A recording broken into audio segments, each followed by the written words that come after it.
दोस्तों, मैं विवेक एक बार फिर से अपने YouTube channel stock trading technique पर आपका हार्दिक स्वागत करता हूं। दोस्तों, आज निफ्टी ने एक अच्छा वॉलेटाइल सेशन कंप्लीट किया। दोनों तरफ की बड़ी बड़ी मूव्स देखने को मिली और अल्टीमेटली जाते जाते हम 40 से 42 पॉइंट पॉजिटिव साइड पर क्लोज हुए। और मेरी परफॉर्मेंस को देखना है तो नीचे डिस्क्रिप्शन बॉक्स के अंदर वीडियो है जो मैंने एक दिन पहले पोस्ट की थी। उस वीडियो को देखिए और आज के सेशन को खुद कंपेयर कर सकते हैं। बाकी साथ साथ में मैं बिल्कुल आपको बताऊंगा कि मैंने उस वीडियो के अंदर क्या कहा था और हमारी पोजीशन कैसे कैसे बनी हुई थी। इसके साथ साथ मेरे व्हाट्सएप ग्रुप की परफॉर्मेंस को भी मैं एनालाइज करूंगा। आज कुछ बढ़िया प्रॉफिट हमें देखने को मिला नहीं, क्योंकि मार्केट जैसे 60-70 पॉइंट ऊपर खुली थी और जो पोजीशन हमने बनाई तकरीबन उसी टाइम बना ली जब हम 60 से 70 पॉइंट ऊपर ट्रेड कर रहे थे। उसके बाद 100-125 पॉइंट की 150 पॉइंट तक की गिरावट देखने को मिली हाई से। और एक ट्रेड को छोड़ दे जो हमने प्रॉफिट में क्लोज किया, बाकी स्ट्रेटजी बनी हुई है। प्रॉफिट जो हमारे ट्रेड्स हैं 100% सिक्योर हैं, हैजिंग के साथ सिक्योर हैं और हमने उसके अंदर जो ट्रेडिंग स्ट्रेटजी बनाई है वो मिनिमम रिस्क और मैक्सिमम रिवॉर्ड की स्ट्रेटजी है। मैं कभी भी अपने ट्रेड्स के अंदर स्टॉप लॉस का इस्तेमाल नहीं करता। उसका रीजन यह है कि मार्केट दोनों तरफ मूव करती है, स्टॉक्स के प्राइसेस भी दोनों तरफ मूव होते हैं और जहां आपने स्टॉप लॉस लगाया आपका स्टॉप लॉस हिट होता ही होता है। ये मैं 95% तक कह सकता हूं कि ये इसी तरीके से होता है। और अगर आप हैजिंग के साथ अपने ट्रेड में बने रहते हैं तो आपके पास पूरा एक महीना होता है अपने आप को प्रॉफिट में कन्वर्ट करने का। और इसमें एक बहुत अच्छी चीज है, लोग समझते हैं कि ऑप्शंस या फ्यूचर्स को बाय करेंगे तो बहुत ज्यादा मार्जिन लगेगा। यह उनकी गलत फहमी है। अगर आपकी position at the money put या कॉल के साथ हैज है तो मार्जिन 1/4 से भी कम लगता है। आप खुद अपने अपने ट्रेडिंग प्लेटफॉर्म पे इस तरीके से आप पोजीशन बना के देख सकते हैं। उसमें करना क्या होता है, सबसे पहले आपको जो ऑप्शन बाय करनी है आपने वो ट्रेड करनी है और फिर फ्यूचर्स को ट्रेड करना है, बस फर्क इतना है। और अगर आप मेरे साथ जुड़ना चाहते हैं तो नीचे डिस्क्रिप्शन के अंदर मेरी ईमेल आईडी है, आप मेरे को अपना कॉन्टैक्ट नंबर मेल करिए, मैं आपको खुद ऐड कर लूँगा। और पहले 50 मेंबर्स के लिए बहुत अच्छी विंडो है। जो सब्सक्रिप्शन पहले महीने शुरू होगी लाइफ लॉन्ग वही पर मंथ के हिसाब से कंटिन्यू होगी, उसमें किसी तरीके का कोई चेंज नहीं होगा। और पहले 7 दिन आपको फ्री ऑफ कॉस्ट दिए जाएंगे जिसमें आप मुझको एनालाइज कर सकते हैं। उसके बाद आप खुद एग्जिट कर लीजिएगा या आपकी मर्जी होगी तो आप फर्दर मेरे साथ कंटिन्यू कर सकते हैं। अब बात करते हैं इन स्टॉक्स के बारे में। सबसे पहले हिंदुस्तान पेट्रोलियम पे बात करते हैं। देखिए 246 के आसपास की क्लोजिंग है और इसमें है हमारी पोजीशन है ऑलरेडी और वहां से ये बड़ी गिरावट दिखाता जा रहा है। आपको पता होगा पहले हमने इसको शॉर्ट करके पिछले महीने बहुत अच्छे पैसे बनाए थे, उसके बाद अपनी पोजीशन को रिवर्स कर लिया था और साथ में पुट भी थी। तो पुटों का पैसा और जो शॉर्ट करके पैसा बनाया वो तो हम पिछले महीने ले चुके। उसके बाद ये पोजीशन हमने शिफ्ट करी अगले महीने और वहां से भी ये नीचे ही है। उसमें भी बस लॉस केवल उतना ही हुआ है कि जितना हमारे पास हमने ऑप्शन के अंदर प्रीमियम पे किया था। बाकी हम 100% आ जाए, नीचे कहीं भी चला जाए स्टॉक कोई दिक्कत नहीं है। लेकिन जैसे जैसे ये गिरावट दिखा रहा है, एक सपोर्ट तो बनती है 240 और उसके बाद 232, जहां से चले थे वहीं गिरावट में के बाद आ जाएंगे। आप देखिए यहाँ जब अप्रैल में हमने एक बढ़त दिखानी शुरू की थी तो इन्हीं प्राइसेस से शुरू की थी और तकरीबन हमने 80 to 90 पॉइंट्स के गेन देखे थे तकरीबन 10 से 15 दिन के अंदर। तो मेरा ये मानना है कि जैसा कि मैंने आईओसी को कहा है कि उसको थोड़ा सा अवॉइड कीजिए, नए ट्रेड के लिए इसको भी अवॉइड कीजिए। हमारी पोजीशन इसके अंदर हैजिंग के साथ बनी हुई है। लेकिन अगर किसी को फिर भी इसके अंदर ट्रेड करना है तो जब तक 255 क्रॉस करके या 262 के ऊपर क्लोजिंग नहीं देता लॉन्ग साइड पर मत जाइएगा। आईटीसी ने आज गिरावट दिखा दी और ये हमारे प्राइसेस आ गए। और मेरे हिसाब से पिछली बार हम यहाँ पे थोड़ा सा कच्चा लालच करते थे, उसके बाद हमने एक बड़ी मूव देख ली थी, लेकिन फिर भी हम इसी प्राइस का वेट कर लेते हैं 204 तक का, तो वहां पे हम लॉन्ग करके चलेंगे हैचिंग के साथ। हिंडाल्को ने देखिए कल के दिन में इसने 50 डेज मूविंग एवरेज को क्रॉस करके क्लोजिंग दी थी। कल का मतलब मेरा फ्राइडे का सेशन था, और आज भी इंट्राडे में हम उसी लो के आसपास गए, 399 के आसपास। दिक्कत क्या है कि इसने बड़े दिनों के बाद 50 डेज मूविंग एवरेज के नीचे क्लोजिंग दी है और एक ऊपर गैप भी बनाया है। जो गैप आप देखिए 425 और 418 के बीच में है, तो स्टॉक तो बेरिश है, बेरिश क्रॉसओवर भी है। बाकी जैसा कि अभी मेटल सेक्टर्स के स्टॉक्स के अंदर गिरावट देखी जा रही है, तो अगर नजरिया लंबा रखते हैं कम से कम सितंबर का पूरे महीने का, तो 410 के ऊपर अगर क्लोजिंग मिलती है तो आप लॉन्ग कर सकते हैं हैजिंग के साथ, पुट बाय कीजिएगा, फ्यूचर्स को लॉन्ग कर लीजिएगा, लेकिन 410 के ऊपर उससे पहले नहीं लॉन्ग साइड वालों के लिए। डॉक्टर रेड्डी, देखिए डॉक्टर रेड्डी ने पिछले महीने से लेके इस पूरे महीने में एक बहुत बड़ी गिरावट दिखाई है, और आप ये मानिए ये जिस दिन गिरावट आई थी वो था 27 जुलाई, और उसके बाद अगस्त एक्सपायरी में भी थोड़ा सा कंसोलिडेशन रहा और अब फिर गिरावट कंटिन्यू हो रही है। तो जैसे कि आप फार्मा सेक्टर में एक बड़ी गिरावट देख रहे हैं, जबकि हमारी पोजीशन इसके अंदर हैजिंग के साथ है। 4650 की पुट के साथ हमने फ्यूचर्स लॉन्ग किया हुआ, और पिछले महीने हमने पुटों के अंदर बहुत बड़ा प्रॉफिट लिया है, और जो हमारी एवरेज थी 5400 वाला जो हमारा फ्यूचर्स बाय था, उसकी एवरेज 4700 के आसपास आ गई थी, 4720 के आसपास, और अब भी पुट के अंदर प्रॉफिट है, तो एवरेज हमारी और नीचे की है। यानी यहां से अगर एक बार ये स्टॉक 4670 के ऊपर क्लोज देता है, तो मैं ये मान के चलता हूं कि 4800 और 5000 आपको दिख जाएंगे। हमारी पोजीशन हैजिंग के साथ है, इसलिए हमें चिंता नहीं है।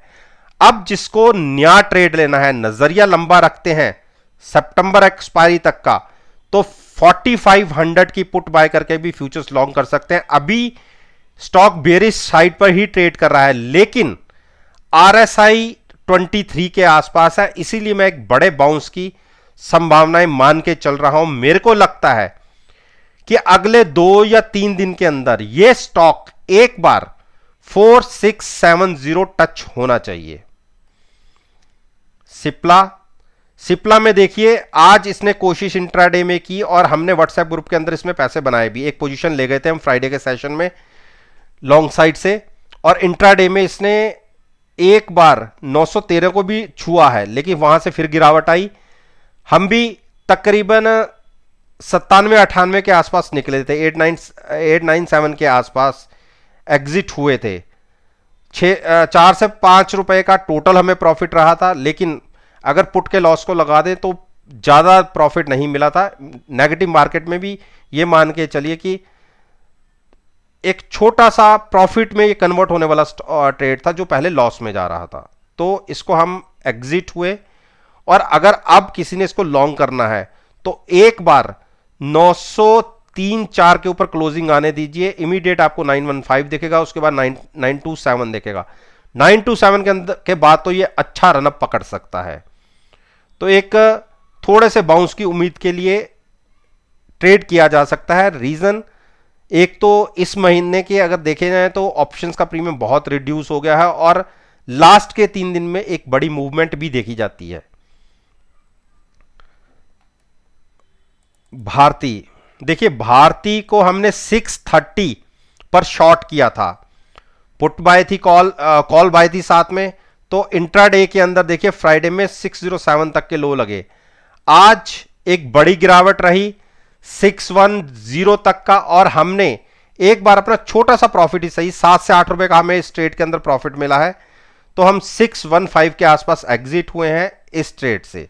बाकी अब जिसको ऐड करना है लॉन्ग साइड पर, एक बार स्टॉक 595 के आसपास आ जाए तो वहां पर लॉन्ग कीजिएगा हैजिंग के साथ। बजाज फाइनेंस ने आज एक 6800 के आसपास तक के हाईज लगाए हैं, और आपको मैं बता दूं मैंने 6800 की कॉल बाय करके फ्यूचर्स को सेल किया है। मेरा यह मानना है क्योंकि आरएसआई 74 है, हो सकता है कि पिछले 4-5 दिन जो एक बड़ी मूव दिखी है इसमें से 100-150 पॉइंट की एक गिरावट आपको देखने को मिल जाए 66 या 6500 तक। तो उसके लिए मैंने एक छोटा सा अमाउंट पे करके मिनिमम रिस्क और मैक्सिमम रिवॉर्ड की स्ट्रेटेजी के साथ आज ट्रेड लिया है। बाकी इसके ऑपोजिट जो शॉर्ट करके ट्रेड नहीं करना चाहते, लॉन्ग कहां करना है आपको, अगर 6350 के आसपास स्टॉक आए तो वहां पर लॉन्ग कीजिएगा। अब बात करते हैं हम अरविंदो फार्मा। देखिए अरविंदो फार्मा ने आज भी क्लोजिंग वहीं दी जहां पर ये कल के दिन में क्लोज हुआ था। कल का मतलब फ्राइडे के सेशन में पहली बार बड़े दिनों के बाद ऐसा हुआ है कि 2 दिन लगातार क्लोजिंग तकरीबन सेम प्राइस पर आई है। ये अगर मैं 1 महीने से बात करूं तो ऐसा हुआ है, और आरएसआई है 10 की, हाईली ओवरसोल्ड है।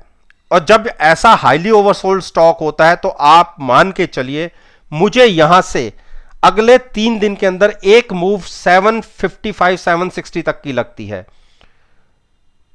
कोई ट्रेड करना चाहता है केवल और केवल छोटे से अमाउंट के रिस्क के साथ, तो वो 680 के आसपास की पुट बाय करके फ्यूचर्स को लॉन्ग कर सकता है।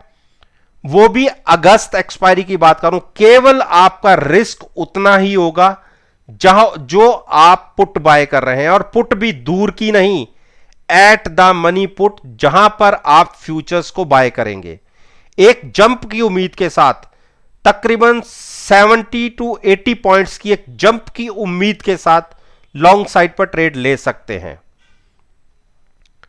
अंबुजा, देखिए अंबुजा के अंदर पहले हमने शॉर्ट किया था पिछले महीने, आपको पता होगा, और 2 पोजीशन थी हमारे पास 365 और 370 पर, और हम हो गए थे ट्रैप। उसके बाद वो पोजीशन हम 400 से ऊपर तक ले गए। पिछले महीने हमने कॉल का प्रॉफिट लिया और कॉल को शिफ्ट किया ऊपर की कॉल पर। उसके बाद इस महीने जो गिरावट दिखी उसमें हम एट पार छूटे, कोई हमें प्रॉफिट नहीं हुआ, हां लॉस जरूर कवर हो गया। और हमने एक काम यह किया कि हमने अपनी पोजीशन को रिवर्स किया, पॉजिटिव साइड पर बना दिया, और वो प्राइस था 398 का। 398 पर हमारे पास फ्यूचर्स बाय और साथ में पुट बाय है। तो एक बार तो हमें 410 के प्राइसेस दिखे थे, हम प्रॉफिट में थे, लेकिन पोजीशन से एग्जिट नहीं हुए, और फिर से एक गिरावट दिखी और 380 तक के भी लो लगा दिए। लेकिन अच्छी बात यह रही कि स्टॉक ने 380 को संभाल लिया, वो सपोर्ट ब्रेक नहीं किया, और वहीं से देखिए टच करके वापस आया है आज के ट्रेडिंग डे में। तो जिसको इस स्टॉक में लॉन्ग साइड पर बैठना है, 380 के आसपास फिर गिरावट में मिले तो आप लॉन्ग कर सकते हैं, पुट बाय कीजिएगा और फ्यूचर्स को लॉन्ग कीजिएगा। लेकिन 380 के नीचे अगर क्लोजिंग दिखे तो फिर बाय मत कीजिए। यह मूव दिखाएगा एक बार 400 क्रॉस हो जाए, उसके बाद 407 के ऊपर क्लोजिंग मिल जाए तो आप मूव 420 430 तक की देख सकते हैं।